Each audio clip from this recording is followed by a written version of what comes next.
বন্ধ হচ্ছে হরমুজ প্রণালী। জাহাজ এলেই আগুন দেওয়া হবে, ইরানের চরম হুঁশিয়ারি।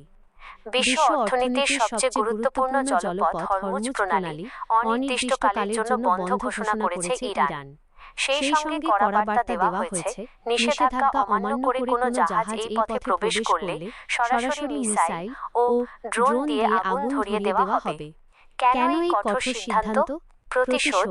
যুক্তরাষ্ট্র ও ইসরায়েলের সাম্প্রতিক হামলার জবাবে ইরান এই কঠোর ব্যবস্থা নিয়েছে। জ্বালানি যুদ্ধ, বিশ্ব তেলের বাজারের 20% এই পথ দিয়েই যায়।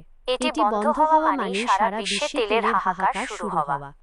প্রভাব: তেলের দাম। এই ঘোষণার পর বিশ্ববাজারে তেলের দাম রেকর্ড পরিমাণ বাড়ার আশঙ্কা। বিশ্ব মন্দা। জাহাজ চলাচল বন্ধ হলে খাদ্য ও পণ্য আমদানিতে বড় ধরনের ধস নামবে। ইরানের এই সুইসাইডাল সিদ্ধান্ত কি বিশ্বযুদ্ধের সূচনা করবে? আপনার মতামত কমেন্টে জানান।